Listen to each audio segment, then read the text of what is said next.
What's up everyone, my name is Andrew Fung. Welcome back to another hands-on programming tutorial that helps you learn programming through building interesting projects like this one.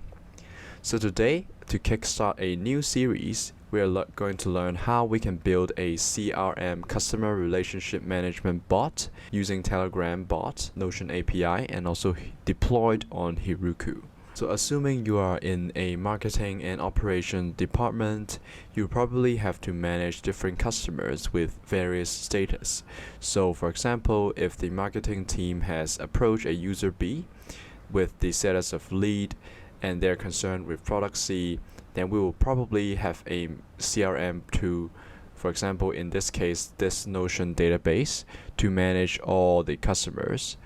And whenever they have the status of pending, meaning that they have paid and also ready to receive their product information, then we will fire off a Telegram bot command so as to send them the product information. In this case, this will be the product that will be distributed to the customers. So the product in this case is simply a placeholder for you to fill in. So for example, if you're a student or a teaching assistant, then you'll probably change this product to study materials, exams, midterms, those kind of resources to be distributed to students. And if you are a startup, then probably you want to send informations and brochures about your startup and what services you'll be offering to potential customers. So this is basically a rough idea that you can fill in yourself. And I can show you how we will use the Telegram bot. So let me go ahead and add in my Telegram username. So yeet or be yeeted 69. So I will first set myself as an admin, and then without product, so let's do maybe just product A. Let me do start. With the start command, we can add a user that is concerned with product A or product B that is offering by our CRM bot. So maybe we have a lead just like user B, but we don't have their Telegram username or their contact. In this case, for example, their contact number, their names yet, but they are concerned with the product. So we can simply select product A, and then it will also be included into the database for tracking purposes. And if the customer is past the customer lead stage, which in turns they're into pending status, then we can simply do admin add customer subscribe to Andrew, and also which product they're concerned with. So product C, enter. And it will also returns us with the message of user has been with a status pending has been added successfully to the database. So you can see subscribe to Andrew has been added in the database. And the cool thing about this project is that when we change this admin to pending, it will send me and also change my product to B and do start. It will treat me as a customer, and it will say sending product B information to me. And it will also automatically fill in the date that the request has been closed, which is today, and also move the status from pending to closed. So let me reopen this and do the same thing, repeat for product A. So let me do start again. So this will be the customer view. It will be sending product A information, and then we can download the whatever product that we're serving. And to ensure 100% transparency to the bot, I've also added in a user response page. So whatever actions that we did with the bot is also recorded at the message time, the message ID, the username, and the message. We can also add a filter to the bot to band to see which band users has been contacting the bot non-stop. Okay, so let me demonstrate here. So let me do subscribe to Andrew, and then you can see the Notion page has been updated non-stop. And this will be a brief demonstration of what we'll be learning in this video series. Hopefully you guys are excited, and without further ado, let's jump right into it. Okay, so let's get started. Now I'm in the Telegram desktop app for PC, and you can feel free to use your phone or your mobile app to open up Telegram and just go ahead and search this bot bot. So you can see like some previous messages that I did. So ignore that because I'm just trying to figure things out. So now what you're gonna do is open up this menu, or you can simply type /new bot, and then it will return a message on what would we like to call it. So you can do like CRM resources distribution bot, enter, and now let's choose a username for our bot. So we can do just CRM bot, CRM tutorial bot. I misspelled tutorial as always. Okay, so let's hit enter. So we can have the tutorial bot username. And this is the important part, which we got the access token, which we'll be using for our HTTP request and setting the webhook. So now we move on to the Visual Studio Code for coding our Python Telegram bot. So I have a empty folder called CRM bot tutorial, and now there's nothing in it. So I can just go ahead and create an Py script called app.py. So after creating the app.py script, we can now go ahead and use Flask to create a server for our Telegram bot. So the main idea is that whenever we send a message to the Python Telegram bot, it will send a post request to our bot, and with the webhook, it can return us with the desired response that we want the bot to give. So now let me quickly import some dependencies. So let's do import request, and from Flask, where we're using Flask instead of Django, so Flask, import Flask JSONify request, and also some we can import JSON for the responses that we will give from the API. Okay, so the main structure of a Flask app is to first define app equals a Flask object.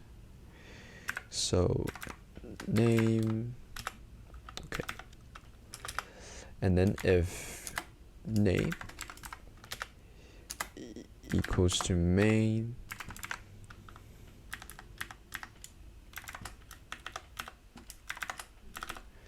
then we can just do app.run, and we can also set debug, the config debug equals true, because we're now in the development process. Okay, so now let's just copy and paste the bot token, define a bot token, and let's do copy and paste. So make sure you keep these Telegram bot token to yourself and secure, or otherwise people with the access token for your bots, they can do all this kind of messages and control how they, for example, receive messages and what they respond with. So make sure you keep this token safe, and instead of doing a global variable like me. But later on, I will just tidy all the token configurations and also global variables to other places for security purpose. Okay, so after this token, we can go ahead and define some methods. So we can do, whenever we receive get and post requests, we can define a function called hello world. Okay, so in Flask we do a decorator called app.root, which means whenever the main application comes, it will go through the slash path, and then when does it trigger. So we can define the methods on when this function will get triggered. So we can do get and also post. So whenever there is a get or post request to the server, it will go through the hello world functions and do all this kind of actions inside the functions. So if the request dot method is equal to post, so it's a post request, then we will first parse the data equals request dot get JSON, and then so this method get JSON is from the request library from Flask instead of the requests library. So there is a difference, there's an S difference between these two libraries. Okay, so and we can first print out the data. F data, we can do f string data equals data. Okay, after this printing out the data, we can first return the status code. JSON object of status code of for example 200, and the body will be, should be comma, body will be success, and also the data will be data. Else we can do return same object with just the success message. So let's paste.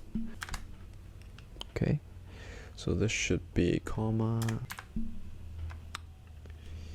and this should ready to go. So let's do some formatting, hit save. And okay, so we have the main script of a Python Flask server for our Telegram bot. So now we would like to deploy it to Heroku. So my choice is for Heroku because it's fast. We don't have to handle anything new. But I've noticed that Heroku will be closing its free tier service on the 28th of November. So I will also make a tutorial on how we can migrate this server to other places like Railway or stuff, free platforms. So to deploy on Heroku, we also need some other files for its configuration whenever it's building a Python app or Flask app or Django app. So now let's create another file called runtime.txt. So runtime.txt is the file that defines the Python version that the server will run the Python on. So we can now define Python 3.9.13. Hit save, so it will probably run the most updated Python version. And let's create another file called requirements.txt. So for those who don't know, requirement.txt is the first thing that Heroku will look at. It will first install all the requirements and dependencies in this file to make sure that you can run your app without crashes. So let me quickly copy and paste the dependencies for the Flask app. Hit save. And last but not least, we will also need a proc file. Proc file, PROC file.